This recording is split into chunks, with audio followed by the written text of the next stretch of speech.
20 years of excellence. Sun International Institute of Tourism and Management.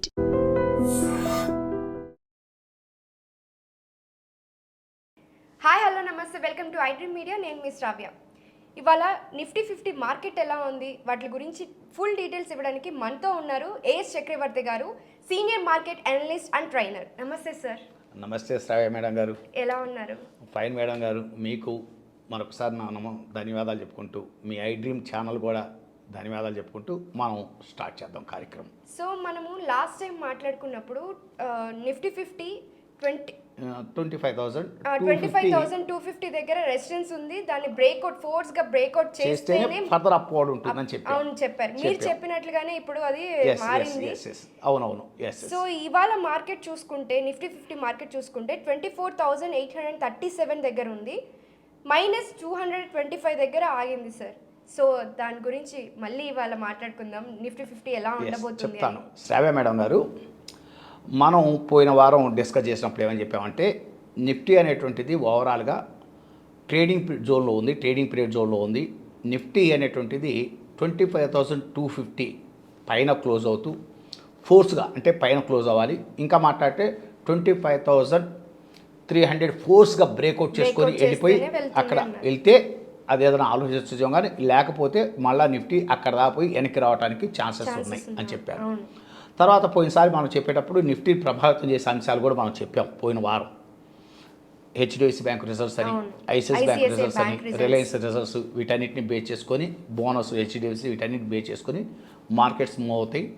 So అందువల్ల ఏదైనా పెరిగినా కూడా 25,250 ఆ 300 మధ్యలోకి వచ్చి అక్కడి నుంచి అక్కడ చూడాలి, అక్కడి నుంచి పైకా కిందక అనేది ఒక డైరెక్షన్ తీసుకోవడానికి ఛాన్స్ ఉంటుందని చెప్పాను. సో ఇప్పుడు మనం చెప్పినట్టే నిఫ్టీ అనేది 25,000 పోయిన వారం 240 అండ్ ఆడ్ దాకా వెళ్ళింది. మళ్ళీ ఒకసారి చెప్తున్నాను, 25,240 అండ్ ఆడ్ చిల్లర వెళ్ళి అక్కడ రెసిస్టెన్స్ దగ్గర నిలబడలేక వెనక్కి తిరిగి వస్తుంది. ఇప్పుడు మీరు చెప్పినట్టు నిఫ్టీ 24,837 దగ్గర ఉంది. ఇప్పుడు నిఫ్టీని ప్రభావితం చేసే అంశాలు రాబోయే రోజులు ఏంటంటే మేడం గారు, 2 విషయాలు చాలా ముఖ్యమైన విషయాలు ఉన్నాయి.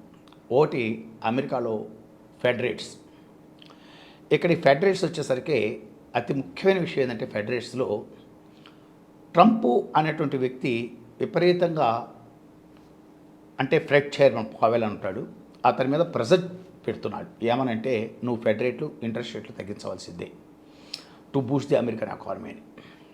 ఇక్కడ 2 విషయాలు ఏంటంటే, ఒకటి ఎకానమీ బూస్ట్ చేయటం, ఒకటి ఇన్ఫ్లేషన్ కంట్రోల్ తప్పకుండా చూసుకోవటం, ఒకటి రెండింటిని బ్యాలెన్స్ చేసుకోవటం ఉంటుంది.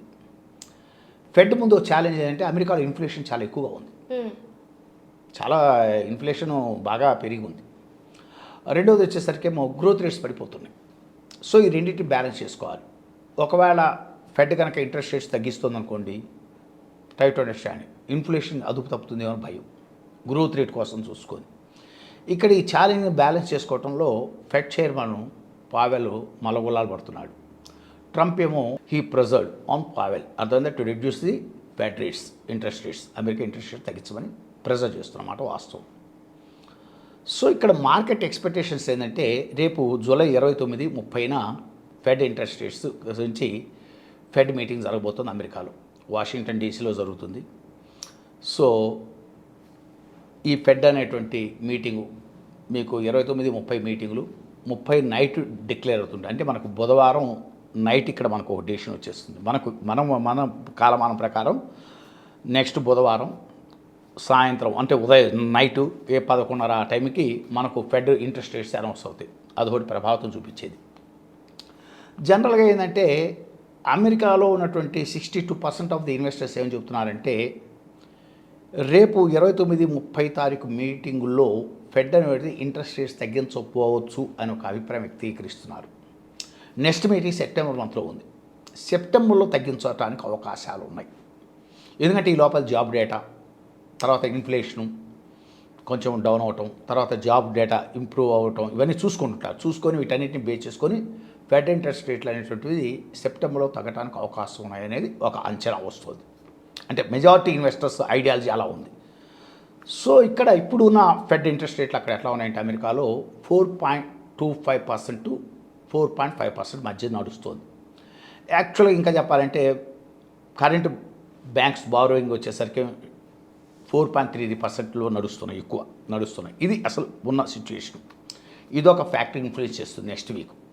ఖచ్చితంగా ఫెడ్ ఇంట్రెస్ట్ రేట్లు అనేది వరల్డ్ వైడ్ మార్కెట్స్ మీద, స్టాక్ మార్కెట్స్ మీద దాని ఇంపాక్ట్ అంతో ఇంతో ఉంటుంది. అదొక ఫ్యాక్టర్ ఇన్ఫ్లుయెన్స్ చేయబోతుంది. రెండోది వచ్చేసరికి అతి ముఖ్యమైనది ఇంకోటి, మనకి ఇక్కడ ఆగస్టు 4, 5, 6 తారీఖులో ఆర్బీఐ మానిటరీ పాలసీ మీటింగ్ ఉంది.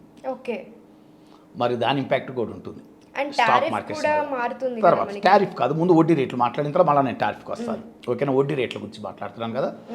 సో ఇప్పుడు మనకేంటంటే ఆర్బీఐ గవర్నర్ అంటే మానిటరీ పాలసీ మీటింగ్ వచ్చేసరికి ఆగస్టులో 4, 5, 6 తారీఖులు మీటింగ్లు ఉన్నాయి. 6వ తారీఖు డేషన్ బయటకు వస్తుంది. జనరల్గా ఏంటంటే ఇండియాలో ఇన్ఫ్లేషన్ అనేది చాలా కంట్రోల్లో ఉంది. ఊహించిన దానికన్నా తగ్గుతోంది, ఊహించిన దానికన్నా ఇంకా తక్కువ వస్తుంది. యాక్చువల్గా చెప్పాలంటే ఈ first quarter 25-26 financial year first quarter CPI వచ్చేసరికి అంటే ఇండెక్స్ వచ్చేసరికి ప్రైస్ ఇండెక్స్ వచ్చేసరికి కన్జ్యూమర్ సిపిఐ అంటాం, కన్జ్యూమర్ ప్రైస్ ఇండెక్స్ అంటాం. అది 2.57% ఉంది, 2.7% ఉంది. అసలు ఇంకా మాట్లాడితే నెక్స్ట్ క్వార్టర్కి అది సిపిఐ వచ్చేసరికి కన్జ్యూమర్ ప్రైస్ ఇండెక్స్ వచ్చేసరికి ఇట్ కమ్ డౌన్ టు 2.4% కూడా రావచ్చని అంచనాలు వస్తున్నాయి. అంటే ఇన్ఫ్లేషన్ ఇంకా తగ్గుతుంది, కంట్రోల్లో ఉంటాయి కదా, ఇంకా తగ్గడానికి కూడా అవకాశం ఉంది అనేటువంటి అంచనాలు వస్తున్నాయి. అందువల్ల ఇప్పుడు బ్యాంకు రెపో రేటు వచ్చేసరికి మీకు వచ్చేసరికి రెపో రేటు వచ్చేసరికి 5.50 ఉంది. ఇప్పుడు ఉన్నటువంటి రెపో రేటు ఒక 25 బేసిస్ పాయింట్స్ మీకు ఆగస్టు మీటింగ్లో తగ్గొచ్చు అని ఒక అంచనాలు ఉన్నాయి, ఒక అంచనాలకు వస్తున్నారు. అంటే repo rate come down to 5.50 to 5.25కి వస్తుంది అని ఒక అంచనాలు ఉన్నాయి. అంటే ఇవన్నీ ప్రభావం చూపించే అంచనాలే. ఇవన్నీ కూడా రేపు నిఫ్టీ నెక్స్ట్ వీక్లో అవతల ఏముంది అయిపోతుంది. ఈ క్వార్టర్ మీకు ఇదిగాక మీకు ఆప్షన్స్ జూలై 31 గురువారం మొత్తం options closing, monthly settlement contracts అన్ని సెటిల్మెంట్ అవ్వాలి, ఫ్యూచర్ అండ్ ఆప్షన్ కాంట్రాక్ట్ అన్ని సెటిల్మెంట్ అవ్వాలి. సో వీటన్నిటిని పరిగణ తీసుకొని మార్కెట్లు మూవ్ అవుతాయి. మార్కెట్లో అంత అలా తప్పగా ఏముండవు. ఒక పక్క మంత్లీ కాంట్రాక్ట్స్ మొత్తం జూలై 31 క్లోజ్ అవబోతున్నాయి. 29, 30 Fed meeting interest rates meeting జరగబోతోంది. ప్లస్ ఆగస్టు 4, 5 తారీఖులో RBI governor monetary policy meeting జరగబోతోంది. సో 25 బేసిస్ తగ్గచ్చని ఒక అంచనాలు ఉన్నాయి. ఇన్ఫ్లేషన్ కంట్రోల్ ఉంది. వీటన్నిటిని బేస్ చేసుకొని మార్కెట్లు మూవ్ అవుతాయి. వీటన్నిటిని బేస్ చేసుకొని ఒక అంచనాగా Nifty levels I'm going to present before you. ఇవన్నీ కూడా నా ఆలోచనలు, మై ఐడియాలజీ నేను మీ ముందు ఎక్స్ప్రెస్ చేస్తున్నాను. అంతేగాని నేనేమి కొనమని కానీ, నేనేమి లాంగ్ వెళ్ళమని కానీ, నిఫ్టీలో షార్ట్ వెళ్ళ కానీ నేనేమి రికమెండ్ చేయట్లేదు. జస్ట్ నా యొక్క ఐడియాలజీని, నా పరిశీలనని మీ ముందు నేను ప్రజెంట్ చేస్తున్నాను. నెక్స్ట్ నిఫ్టీ వచ్చేసరికి next week maybe come down to 24,750 అనేది ఒక సపోర్ట్ ఉంది. 24,750 దగ్గర సపోర్ట్ ఉంది. అది కనుక బ్రేక్ అవుతే స్ట్రైట్ అవే 24,550 దాకా వెళ్ళిపోతుంది. అక్కడ మటుకు స్ట్రాంగ్ సపోర్ట్ వస్తుంది, మై పర్సనల్ ఫీలింగ్. మళ్ళా చెప్తున్నాను, ఇప్పుడు నిఫ్టీ అనేటువంటిది ఫస్ట్ సపోర్ట్ ఎక్కడుందంటే 24,750 ఫస్ట్ సపోర్ట్.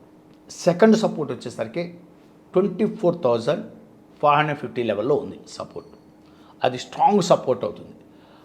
ఆ 24,550 అనేటువంటిది బ్రేక్ డౌన్ అవటం అనేది అంత తేలికైన విషయం కాదు. అది ఏదైనా 10 పాయింట్లు అటు ఇటు కొట్టుకొని పైకి లేవాలి. అలా కాకుండా కనుక ఫోర్స్ కనుక 24,500 బ్రేక్ డౌన్ కొడితే స్ట్రైట్ ఇంకో 300 పాయింట్ పడిపోతుంది. నిఫ్టీ 24,200 కొట్టేసుకొని వెళ్ళిపోవడం ఆశ్చర్యపోవాల్సిన పనులు. ఇంకా మాట్లాడితే 24,150 కొట్టిన ఆశ్చర్యపోవాల్సిన పనులు. అక్కడ పట్టడానికి ఛాన్సెస్ ఉన్నాయి. అందువల్ల ట్రేడర్స్కి నేనేం చెప్తున్నాను అంటే, షార్ట్ టర్మ్లో ట్రేడర్స్కి ఏం చెప్తున్నానంటే, మీరు నెక్స్ట్ వీక్ అంతా కూడా అవతల ఆర్బీఐ మానిటరీ పాలసీ, ఫెడ్ ఇవన్నిటి పరిగణలో తీసుకుంటూ సో 24,750 ఒక లెవెల్ పెట్టుకోండి. అది కట్ అవ్వకుండా పైకి వెళ్తుందని చూసుకోండి. రెండోది 24,550 ఒక లెవెల్ పెట్టుకోండి. అది కట్ అవ్వకుండా పైకి వెళ్తుందని చూడండి. పైకి వెళ్తుంటే పొజిషన్ తీసుకోండి.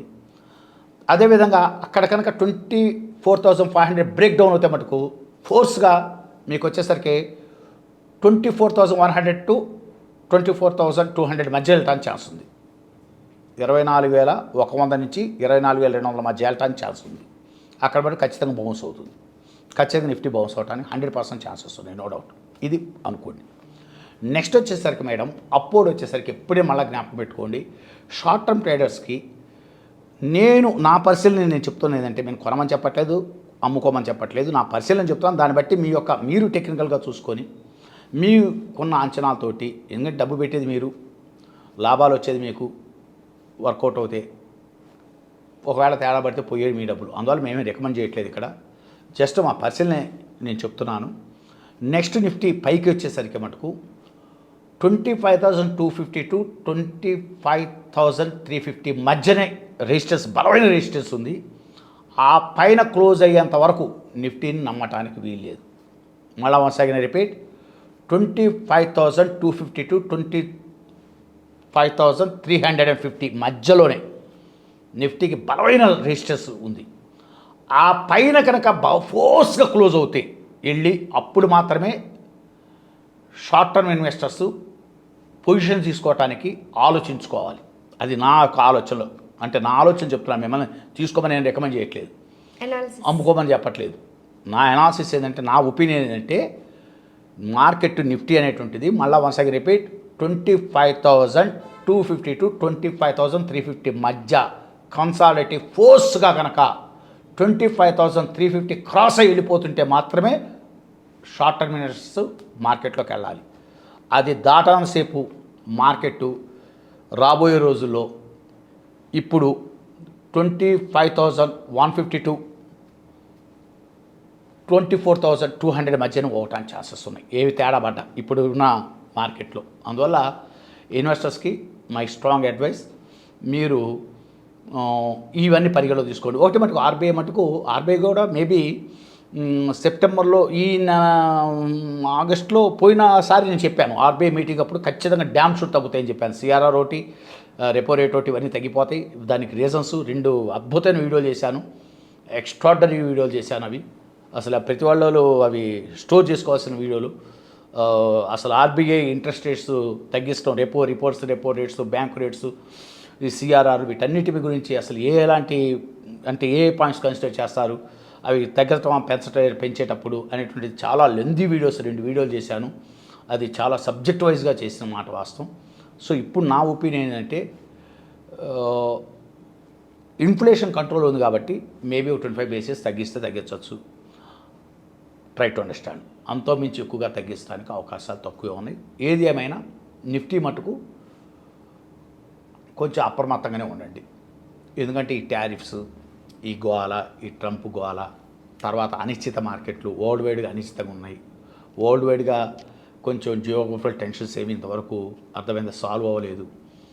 అవి జస్ట్ లోపల రగులుతూనే ఉన్నాయి ఈ జియోగ్రఫికల్ టెన్షన్స్ అన్నీ. తర్వాత ఈ ట్రంప్ యొక్క అపరిపక్వ విధానాలు, టెంపరితనము, ఇవి కూడా మార్కెట్ని ఇన్ఫ్లుయెన్స్ చేస్తున్నాయి, ఈ టారిఫ్ విధానాలు కూడా. అందువల్ల వీటన్నిటిని మనం చాలా జాగ్రత్తగా పరిశీలించుకోవాలి. అందువల్ల ఆచితూచి అడిగేమని చెప్తున్నాను. Okay sir, thank you so much. Thank you madam గారు, థ్యాంక్ యూ.